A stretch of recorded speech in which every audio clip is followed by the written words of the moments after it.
Il n'y a pas de hasard avec Dieu parce que, au final, j'aurais très bien pu ne pas prêcher parce que, avec vos témoignages, vous avez chacun à votre tour, Sarah, Loïs, Jacques, vous avez chacun dit des petits morceaux.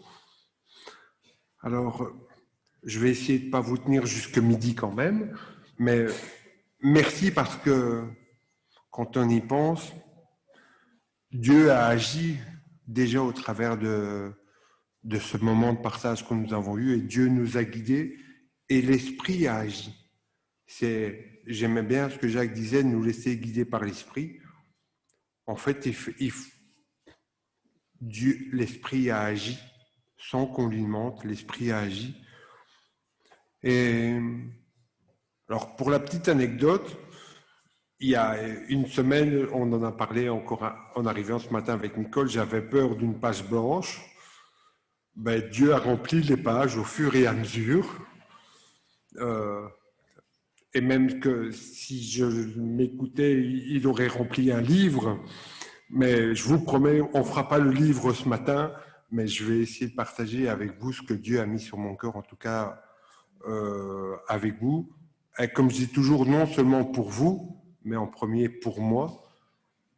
Alors, la première fois que j'ai prêché, où Ruben m'avait demandé d'apporter une prédication, j'avais parlé du sujet de la confiance en Dieu, avec 3 points.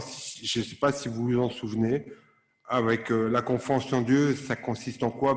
Une première fois, le premier point, c'est connaître Dieu. Pour avoir confiance en quelqu'un, il faut le connaître.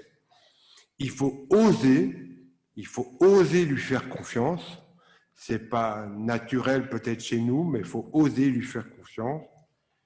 Et puis, il faut surtout ne pas douter, et Loïs l'a bien dit, que Dieu est avec nous. Quoi qu'il nous arrive, il faut ne pas douter. Et je voudrais parler ce matin de quelque chose qui est un peu dans la lignée du oser. Et Jacques en a parlé, vous en avez, en tout cas dans vos témoignages, parlé. Il y a une chose qu'il ne faut en tout cas jamais oublier, et ça a déjà été souligné ce matin, nous sommes dans le monde. Nous y vivons. Nous en faisons partie. Mais la chose la plus importante, c'est que nous ne sommes pas de ce monde. J'ai une fois quelqu'un qui disait nous ne sommes que des passagers, des voyageurs de ce monde. On y est. J'ai envie de dire pas de chance, on y est, dans ce monde qui est là, mais nous ne sommes que des voyageurs. Et quand on y pense, regardez un peu chacun dans votre vie le nombre de personnes qui sont autour de vous, qui gravitent autour de vous, le nombre de pères Dieu qui vous scrutent, qui vous regardent, que ce soit dans vos familles, que ce soit dans vos amis, dans vos collègues. Et tous ces dieux scrutent notre vie, scrutent la manière dont nous vivons, scrutent la manière dont nous nous comportons, dont nous agissons. Et au final, qu'est-ce que peuvent penser ces gens? S'ils se basent sur ce qu'ils voient, que peuvent penser ces gens? Peut-être se disent-ils, c'est ça être chrétien. Il ment, il vole, il ment comme il respire, c'est ça être chrétien. Ou peut-être peuvent-ils se dire, c'est ça être chrétien. Il raconte des blagues grivoises ou des blagues salaces, ou se comporte avec son épouse ou avec ses enfants d'une mauvaise manière. Et c'est ça être chrétien. Ou peut-être les gens vont peut-être se dire, c'est ça être chrétien, ça jure comme un charretier. Est-ce que c'est l'image que nous voulons leur donner? Chacun d'entre vous peuvent avoir une idée de comment les gens nous voient, peuvent se faire une idée de comment les gens nous voient au final, en sachant, en pensant qu'ils savent que nous sommes chrétiens, comment les gens peuvent nous voir. Ce qui est étonnant, peut-être le savez-vous, même au final, même notre Seigneur Jésus-Christ s'est posé la question de savoir comment les gens le voyaient. Moi, ça m'a semblé étrange. que lui-même se pose la question, mais comment les gens me voient? Et pourtant, je vous invite à lire un premier verset, en tout cas, il y en aura d'autres, mais je vous les donnerai au fur et à mesure, mais un premier passage dans l'Évangile selon Matthieu, au chapitre 16, les versets 13 à 20. Je fais top stinger à la technique de temps en temps.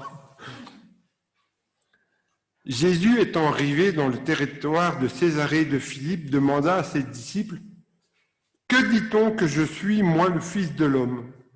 Ils répondirent, « Les uns disent que tu es Jean-Baptiste, les autres Élie, les autres Jérémie ou l'un des prophètes.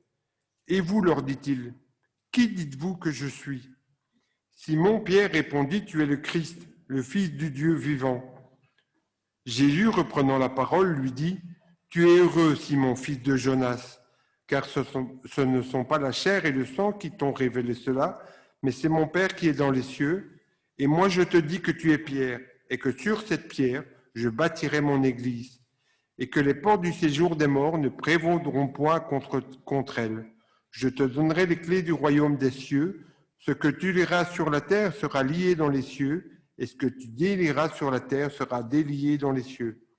Alors il recommanda aux disciples de ne pas dire qu'il était le Christ.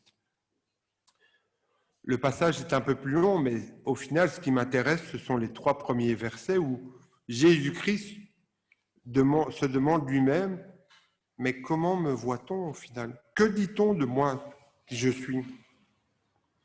On n'a pas vraiment d'explication de savoir pourquoi il le demande. Moi, ça reste un mystère, en tout cas. Je ne comprends pas. Il y a peut-être une explication, mais en tout cas, je ne la comprends pas. Pourquoi lui le demande? Mais ça reste un exemple pour nous. Si lui se demande ce qu'on pense de lui, on peut nous aussi littéralement se poser la question de savoir qu'est-ce qu'on pense de nous, quelle est l'image qu'on a de nous, surtout si on professe l'idée que nous sommes chrétiens, d'autant plus. Si on veut savoir ce qu'on pense de nous, ça dépend en grande partie de ce qu'on veut bien montrer. Non simplement, pas dans les apparences, non pas simplement le dimanche, quand on vient à l'église, mais dans tous les jours de notre vie, que ce soit dans notre famille, dans notre travail, je vous l'ai dit. Qui sommes-nous au fond vraiment? Quel est le témoignage que nous laissons transparaître?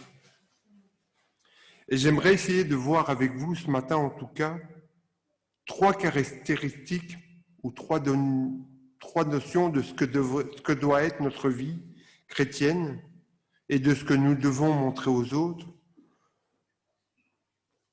Le premier point, c'est qu'est-ce que cela représente d'être un enfant de Dieu? Le deuxième point, c'est qu'est-ce que ça représente d'être le sel de la terre? Et nous verrons le verset. Et qu'est-ce que ça représente d'être la lumière du monde? Premier point, qu'est-ce que c'est être enfant de Dieu? On a déjà évoqué ce matin le fait d'être une famille. Et dans ma tête, ça disait, ils sont occupés de piquer une partie de ma prédication. Mais comme quoi, quand l'Esprit guide et quand Dieu décide d'agir, qui sommes-nous pour aller contre? Il y a un texte, en tout cas, en tant qu'enfant de Dieu, que nous connaissons tous, peut-être par cœur, ce que j'appelle la fameuse prière que Jésus a dit et qu'on a surnommée le Notre Père.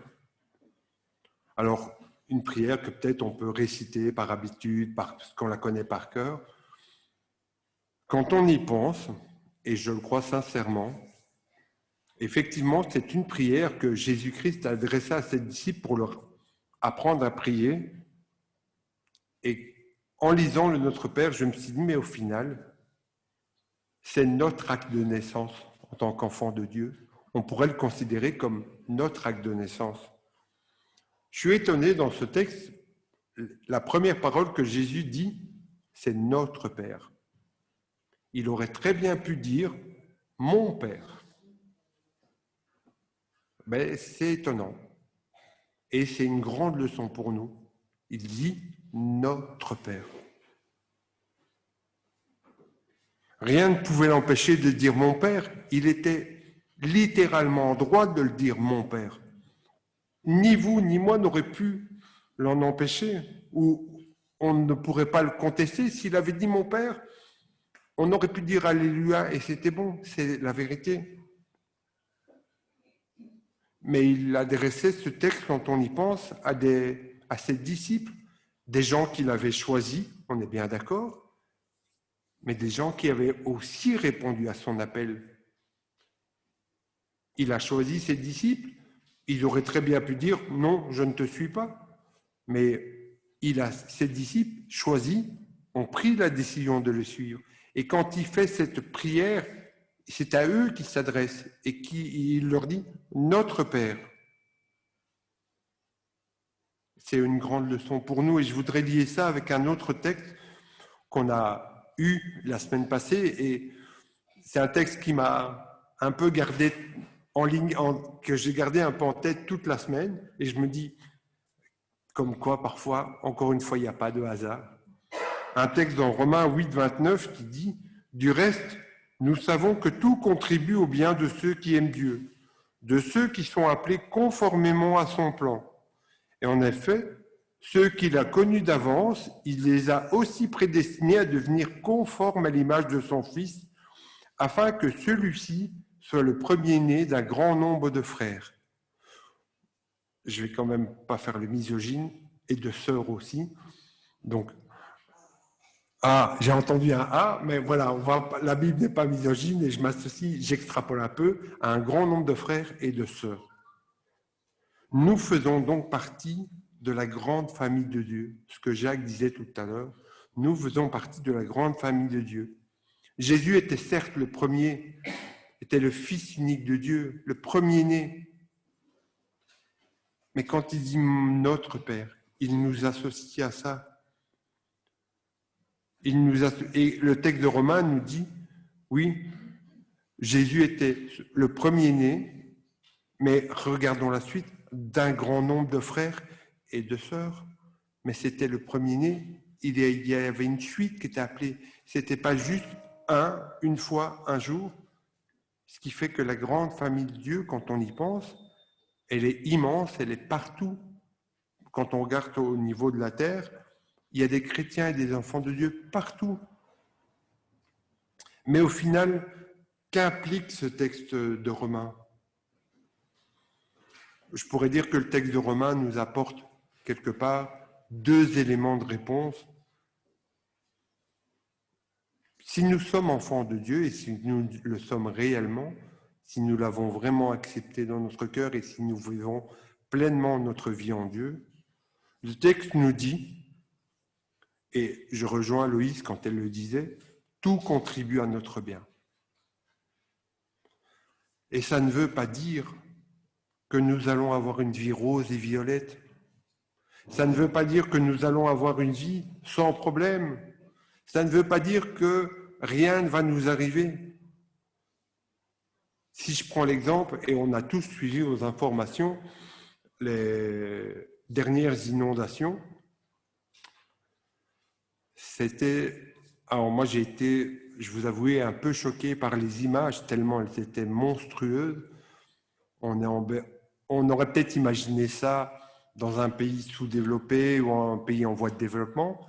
C'est arrivé, je vais dire, à la porte de chez nous. Liège n'est pas si loin, Namur n'est pas si loin. Et peut-être et nous le connaissons parce que nous l'avons partagé, nous savons qu'au moins un frère et une sœur ont été touchés par ces inondations.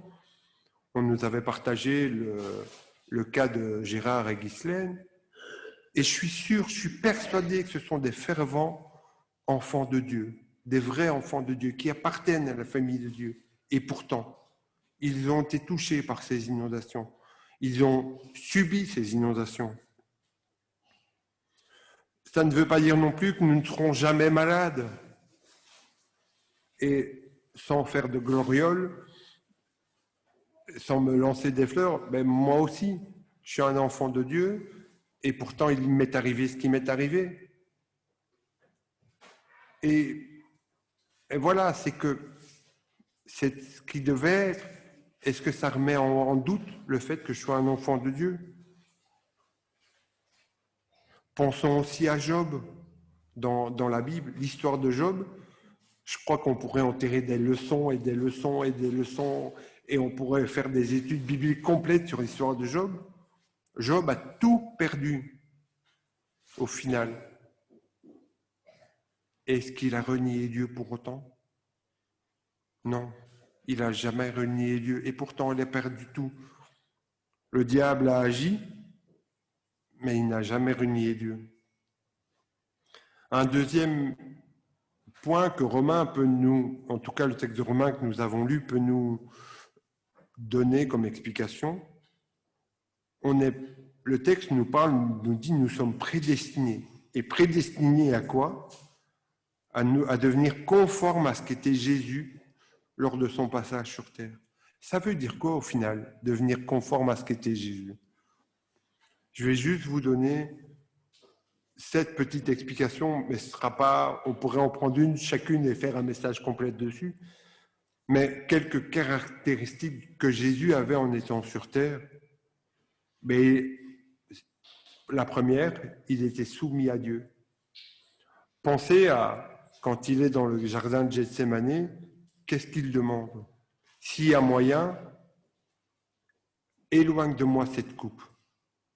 Alors c'est une chose, mais la chose la plus importante qu'il dit après, mais que ta volonté soit faite et non la mienne. Il aurait bien eu envie peut-être,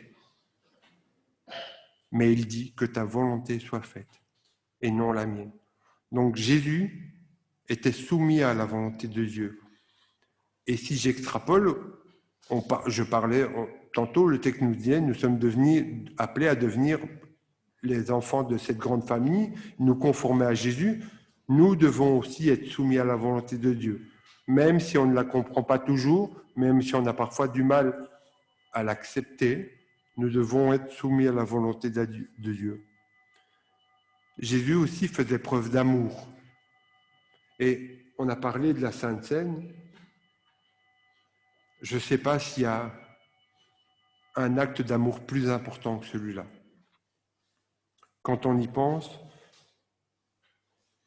j'arrive pas à mettre un acte d'amour à ce niveau-là. Et souvenez-vous, dans la parole de Dieu, le commandement que Jésus nous a laissé. On a eu les 10 commandements, mais le commandement que Jésus nous a laissé, c'est de nous aimer les uns les autres et surtout d'aimer notre prochain.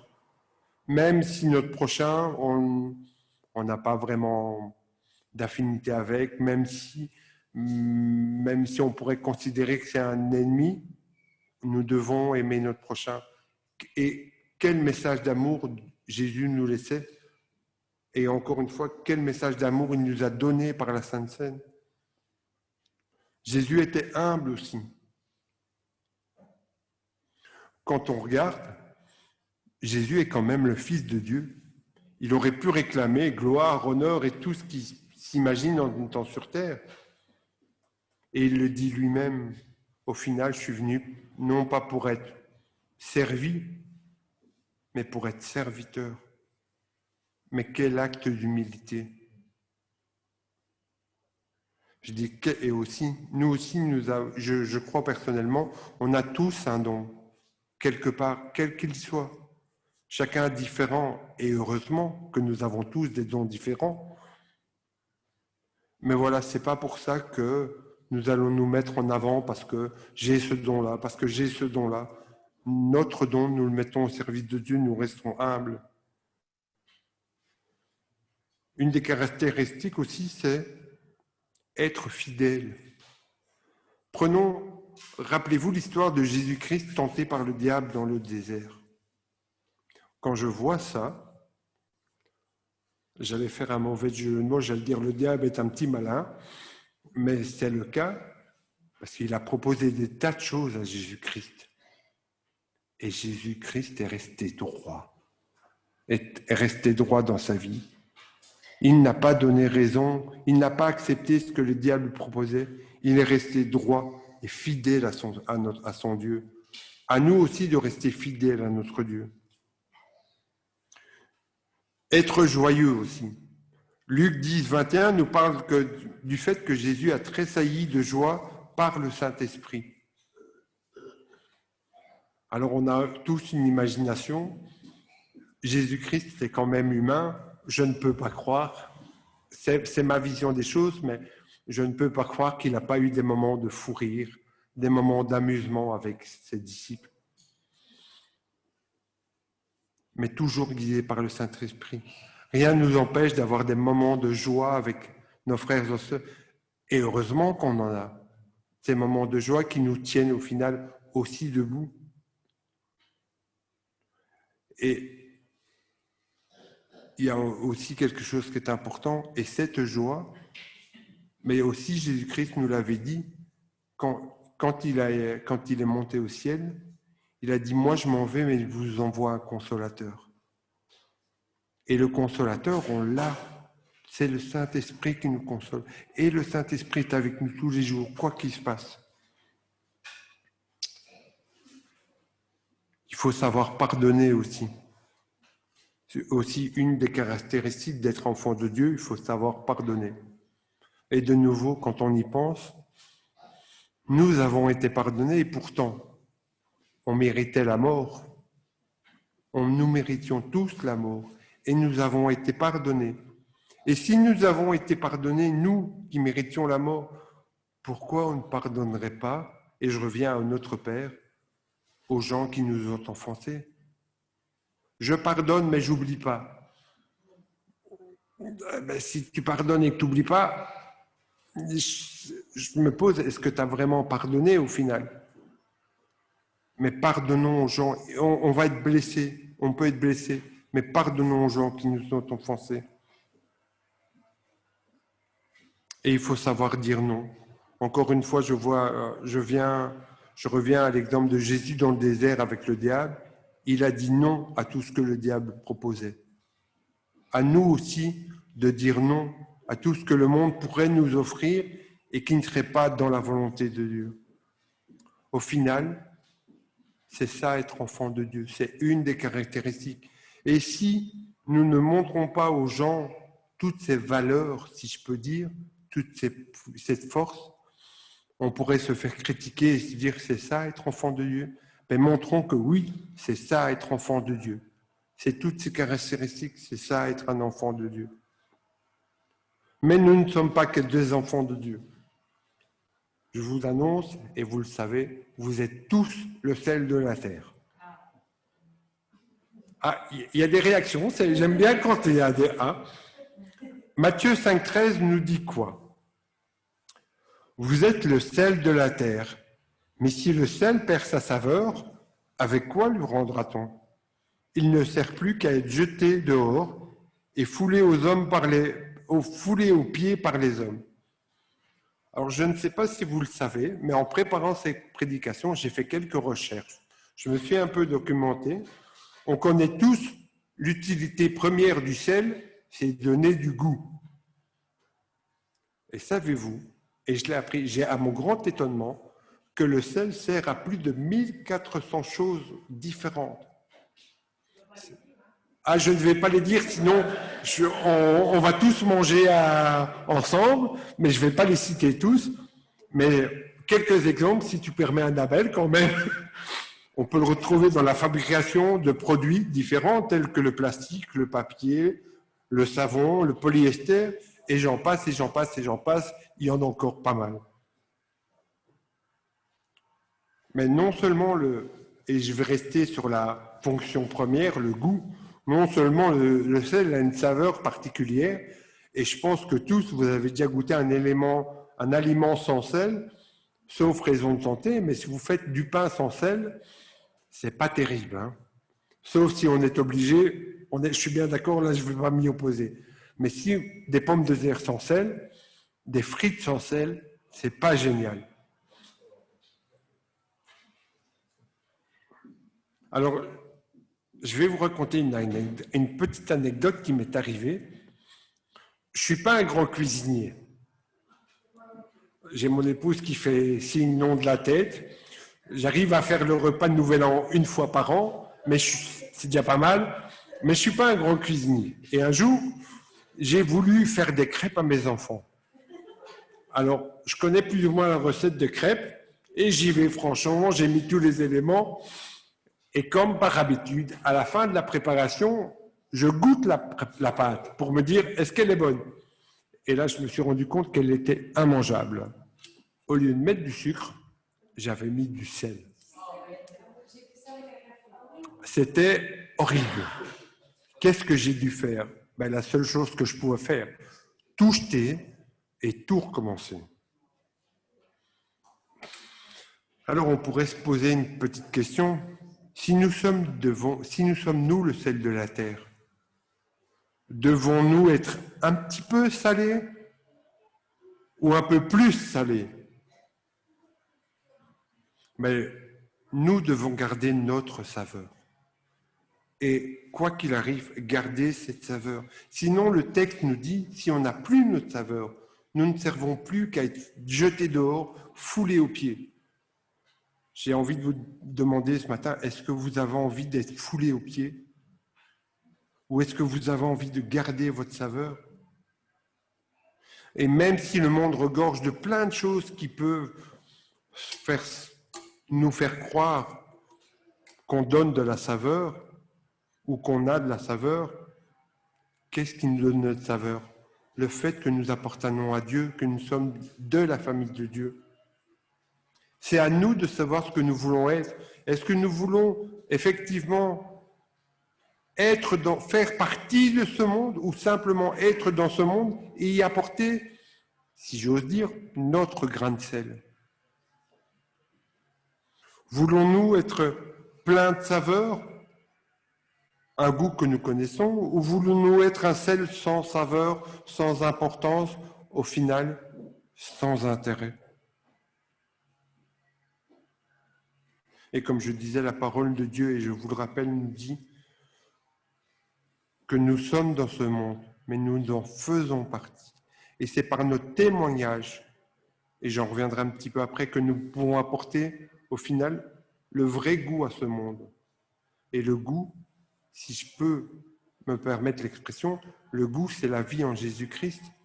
Sans ça, notre vie n'a aucune valeur et n'a aucun goût. C'est parce que nous sommes, et c'est pour ça que je mettais enfant de Dieu en premier, c'est parce que nous sommes enfants de Dieu que notre vie a du goût, a de la saveur.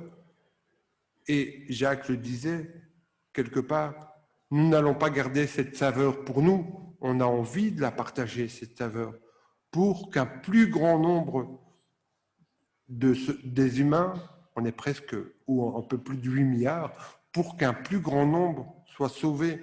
À nous de partager cette saveur.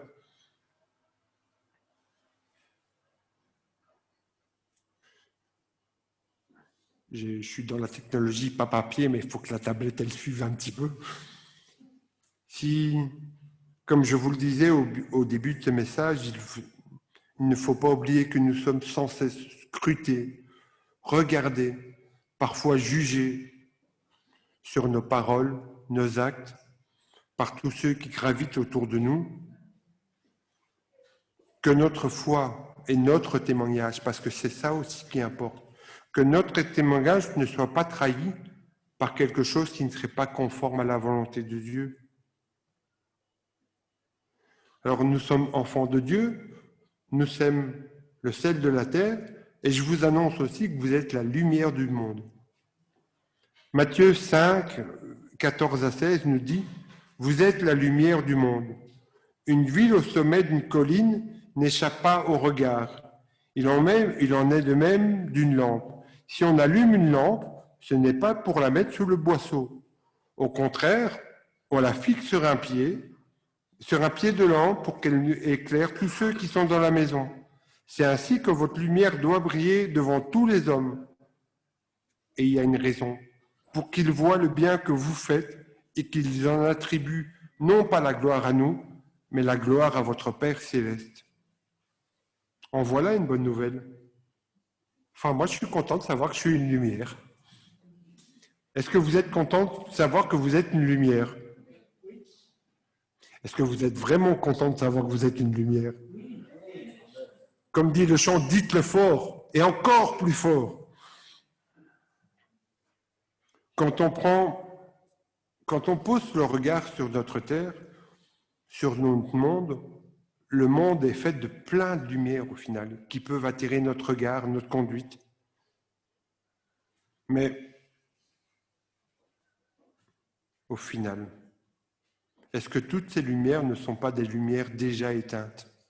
Des lumières sans clarté, sans illumination?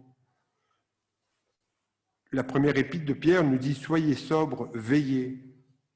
Votre adversaire, je vais y arriver, pardon, le diable rôde comme un lion rugissant, cherchant à qui dévorer. Si nous ne restons pas allumés, si je peux dire, dans le bon sens du terme, non, pas allumés dans ce sens-là, mais allumés. Pensons à la parabole des 10 vierges qui ne veillaient pas et qui, entre guillemets, 5 d'entre elles n'étaient pas préparées et 5 d'entre elles étaient préparées. Nous devons rester une lumière pour les gens qui nous entourent. Et comme le dit les passages, pour qu'ils soient amenés à glorifier Dieu, non pas pour qu'il nous glorifie nous, mais pour qu'ils voient qu'au final, c'est le Père Céleste qui agit. 2 petits textes, entre autres, que je veux aussi partager pour nous parler de la lumière. Et pourtant, le texte qu'on vient de lire nous dit « vous êtes la lumière du monde », mais au final, qui est la vraie lumière et de qui nous tirons-nous cette clarté? Dans Jean, Jésus leur parla de nouveau et dit « Je suis la lumière du monde. Celui qui ne me suit pas ne marchera pas. Celui qui me suit ne marchera pas dans les ténèbres, mais il aura la lumière de vie. » Et un autre texte dans le Psaume qui nous dit « L'Éternel est la lumière, est ma lumière et mon salut. » C'est parce que Jésus est notre lumière que nous sommes nous aussi la lumière. Et je voudrais vous dire quelques paroles d'un chant que j'aime beaucoup et qui a peut-être longtemps qu'on a chanté.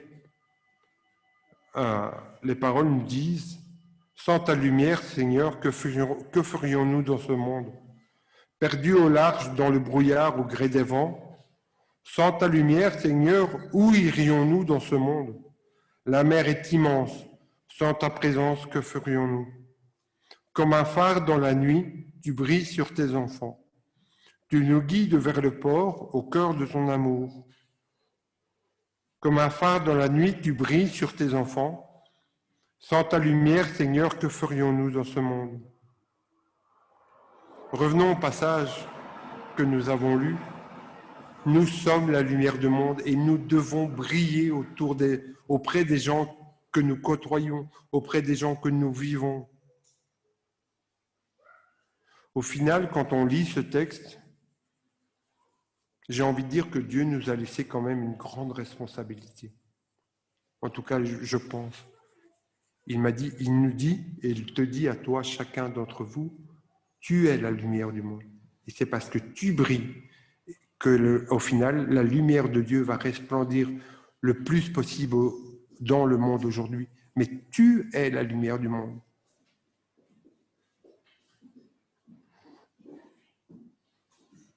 Au final, comme je disais, quand on regarde le monde, combien de gens dans notre entourage familial, professionnel, ont une vie qui semble les combler, où tout semble bien aller, mais il leur manque le principal. Un chanteur français que beaucoup connaissent a un titre qui dit « Mais il est où le bonheur ?» Il répond « Il est là ». J'ai un peu du mal, j'aime beaucoup la chanson, mais j'ai un peu du mal avec le texte, parce qu'au final, il est où le bonheur? Il est en Dieu, notre bonheur est en Dieu. Et j'ai envie de vous dire, si vous êtes la lumière du monde, par le biais, parce que nous sommes frères avec Jésus, nous sommes la lumière du monde, à quoi ça sert d'être la lumière du monde si nous ne la partageons pas? Alors, vous savez que j'arrive toujours à sortir des petites choses de ma poche. Je ne l'ai pas sorti de ma poche.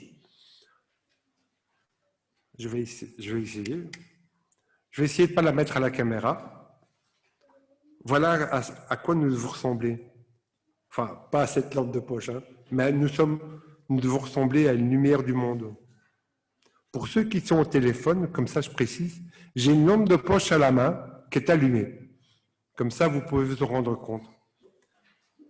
Alors, s'il faisait tout noir dans la salle, en me tenant comme ça le bras levé, vous la verriez.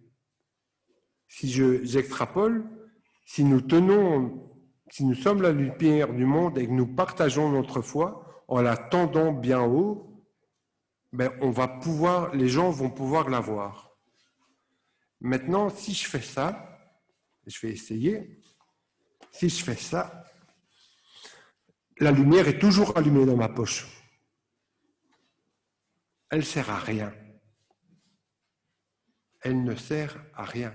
S'il faisait tout noir de nouveau dans cette pièce, vous avez beau dire et déclarer « je suis la lumière », mais si vous ne le dites pas, si vous ne le partagez pas, vous êtes un peu comme le sel qui perd sa saveur, vous ne servez à rien. Et je me mets dedans, je ne sers à rien. C'est ainsi que nous devons briller autour de nous, partager notre foi, partager notre nouvelle vie. Et j'aimais bien ce que Sarah disait, le passage du vieil homme, la vieille femme pour ne pas faire de différence, du vieil homme au nouvel homme. Nous sommes quelque part tous, maintenant que nous avons accepté, des nouvel homme et femme, comme ça je dis les deux. Et à nous de le partager. En conclusion, j'arrive quand même tout doucement, je ne vous retiens pas jusqu'à 3 heures de l'après-midi, sinon je reparle des 1400 utilisations du sel. Me voici arrivé au bout de ce que Dieu, j'ai envie de dire, m'avait mis sur le cœur de partager avec vous. Je suis arrivé au bout de ce que Dieu avait envie de me dire. J'avais peur de la page blanche, et Nicole on en avait parlé. J'avais peur de la page blanche, et au fur et à mesure, Dieu me rajoutait un truc, et Dieu me rajoutait un truc, et Dieu me parlait à moi-même.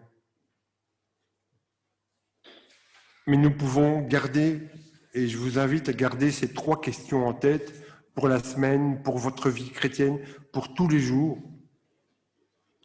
Est-ce que je mène, et je l'ai mis au jeu parce que je m'adresse à moi-même d'abord, est-ce que je mène une vie réelle comme enfant de Dieu? Ou est-ce que j'ai une façade pour les chrétiens le dimanche et les autres jours je fais ce que je veux? Si je suis le sel de la terre, ai-je gardé la saveur? Est-ce que j'ai gardé de la saveur pour ce monde? Et si par hasard j'ai perdu un peu de saveur, je dois rester honnête et revenir à Dieu pour lui demander humblement, et j'insiste sur le humblement, de m'aider à retrouver pleine saveur à ses yeux et aux yeux du monde. 3e question, si je suis la lumière du monde, est-ce que je fais briller ma lumière tous les jours, de toutes les manières? Et je pense à un chant que certains connaissent. J'ai hésité à le faire passer, mais un chant d'enfant qui dit « Ma petite lumière, je la ferai briller tous les jours et de toutes les manières. » Est-ce que je suis prêt à faire briller ma lumière tous les jours et de toutes les manières, et quoi qu'il m'arrive? Je voudrais juste terminer par une phrase que Ruben met toujours au bout de ses mails, et c'est vraiment une phrase que j'aime beaucoup. N'oublions pas que nous devons et que nous avons et que nous devons garder nos yeux fixés sur Jésus. Alors je terminerai vraiment en disant, montrons que nous sommes des enfants de Dieu, mais montrons-le vraiment. Montrons que nous sommes le sel de la terre et partageons notre saveur. Et montrons aussi que nous sommes la lumière du monde pour apporter au monde la lumière qu'est notre Seigneur Jésus-Christ. Je vous invite à prier. Merci Seigneur, parce que depuis le début de ce culte, tu avais pris les choses en main, Seigneur. Et ton esprit a guidé toutes choses, Seigneur. Tu es avec nous tous les jours, quoi qu'il nous arrive. Tu es, comme l'a dit Loïs, tu as ta main dans notre dos et tu nous soutiens, tu nous portes. Mais à nous aussi, quelque part, de rendre ce que tu nous as donné, Seigneur, et d'apporter au monde qui nous entoure ce que tu nous as donné. Tu nous as donné la vie. Tu as fait de nous une famille, Seigneur. Nous devons être fiers d'être tes enfants. Et nous avons des tas de frères et sœurs grâce à ton sacrifice et parce que nous faisons partie de cette grande famille du Seigneur. Apprends-nous aussi et préserve-nous au fait de garder notre saveur en tant que celle de la terre, Seigneur, et non pas pour notre gloire, mais pour que tous aient cette saveur à tes yeux, Seigneur. Fais de nous des vraies lumières qui brillent dans la nuit, Seigneur, pour partager le message de la vie. Car tu es la lumière, tu es le chemin et tu es la vie. Mais si nous ne la partageons pas, Seigneur, si nous ne partageons pas cette lumière, quelle en sera notre responsabilité, Seigneur? Garde-nous tout au long de cette semaine, Seigneur, et enseigne-nous à rester tel que toi tu le désires, Seigneur, par ta volonté. Et comme l'a dit notre Seigneur Jésus, Seigneur, que ta volonté soit faite et non la nôtre, Seigneur. Amen.